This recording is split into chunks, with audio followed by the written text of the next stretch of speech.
सवाल उठाए थे और देश का प्रधानमंत्री बनने के बाद उन्होंने जिस तरह इस मामले को उठाया, उससे पता चलता है कि नया भारत अपने दुश्मनों को सजा देने के लिए कितना प्रतिबद्ध है। मैं विश्व के सामने सवाल खड़ा करना चाहता हूं, क्या 9/11 के दोषियों का केस हिंदुस्तान की कोर्ट में चल सकता है? क्या अमेरिका इसके लिए हमें परमिशन देगा?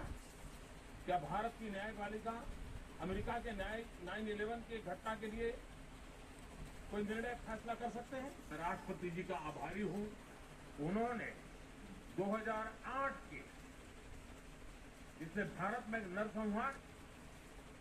बड़ी खबर है, तब्बुर हुसैन राणा की पहली तस्वीर एनआईए कस्टडी में। बहुत बड़ी खबर, बहुत बड़ी तस्वीर।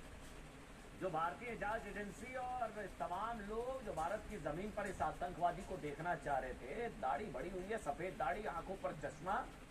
और देखिए एनआईए की टीम ने किस तरह से उसे पकड़ा हुआ दोनों तरफ से। एनआईए की टीम, ये एनआईए की तरफ से तस्वीर जारी की गई है। तब्बुर हुसैन राणा 17 साल बाद ये आतंकवादी 26/11 मुंबई आतंकवादी हमलों का गुनहगार, मास्टरमाइंड, जिसने डेविड कोलमैन हेडली और हाफिज सईद के साथ मिलकर एक की मौत का सबसे बड़ा गुनहगार। ये वो तस्वीर जिसका इंतजार पूरा देश कर रहा था, हर भारतीय कर रहा था, जो कि आखिरकार अमित पांडे मेरे साथ, मेरे सहयोगी साथ फोन लाइन पर मौजूद है। अमित, एक ही तस्वीर ये जारी की गई है? जी, अभी पहली तस्वीर जारी की गई है अमन, और इसमें जो तहव्वुर राणा है वो डिस्कस है एनआईए की टीम के साथ है। और यह प्रतीत हो रहा है कि यह दिल्ली टेक्निकल एयरपोर्ट का एरिया है। जैसे ही भारत में लैंड किया है एनआईए ने यह तस्वीर जारी की है। इससे पहले अमन, पहली बार एनआईए ने प्रेस नोट भी जारी किया और बताया कि कैसे राणा की असफल कोशिश रही थी भारतीय एजेंसियों के प्रयास को रोकने के लिए, और उसके बाद यह प्रत्यर्पण हुआ। तो अब राणा भारत की सरजमी पर है। कुछ ही मिनटों का यह समय है कि जब वह या तो कोर्ट आएगा या एनआईए हेडक्वार्टर, और अब उसको भारत के सवालों का जवाब देना होगा। बड़ी खबर अमित आ रही है हमारे साथ, बहुत बड़ी खबर। तस्वीर देखिए, तब्बुर हुसैन राणा की हर कोई देखना चाह रहा था, उसको भारत की जमीन पर देखना चाह रहा था। तब्बुर हुसैन राणा, अब तेरा क्या होगा राणा, ये सवाल हर कोई पूछता है, क्योंकि आखिरकार ये आतंकवादी भारत की जमीन पर आ चुका है।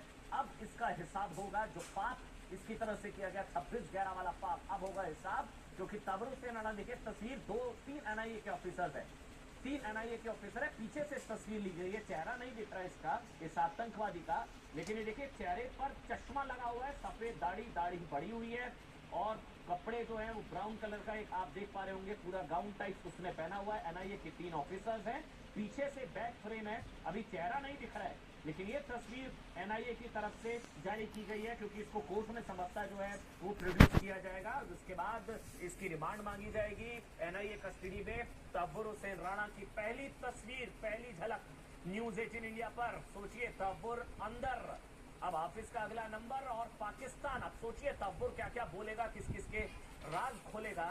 ये वो तस्वीर, तब्बुर हुसैन राणा की पहली तस्वीर, जो एनआईए की तरफ से जारी की गई। एनआईए की तरफ से स्टेटमेंट भी आया, एक बकायदा पूरा स्टेटमेंट एनआईए की तरफ से जारी किया गया कि किस तरह से इसने हाफिज सईद और डेविड कोलमैन हेडली के साथ मिलकर इसने 26/11 आतंकवादी हमले को अंजाम दिया।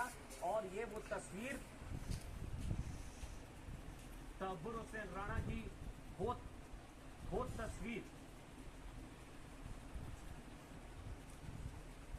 तो एनआईए की तरफ से तस्वीर जारी की गई है। एनआईए के 3 ऑफिसर्स हैं, और एनआईए की तरफ से प्रेस रिलीज, बाकायदा पूरा एक प्रेस नोट जारी किया गया। वो मैं वो पढ़कर आपको बता देता हूं। जिस तरह से एनआईए की तरफ से कहा गया है कि the National Investigation Agency on Thursday successfully secured the extradition of Tahawwur Hussain Rana, the mastermind of deadly 26/11 Mumbai terror attack, after years of sustained and concerted effort to bring the key conspirator, यानी कि मुख्य साजिशकर्ता को लगातार कोशिशों के बाद आखिरकार 26/11 के मास्टरमाइंड को, तब्बुर हुसैन राणा को भारत लाया गया।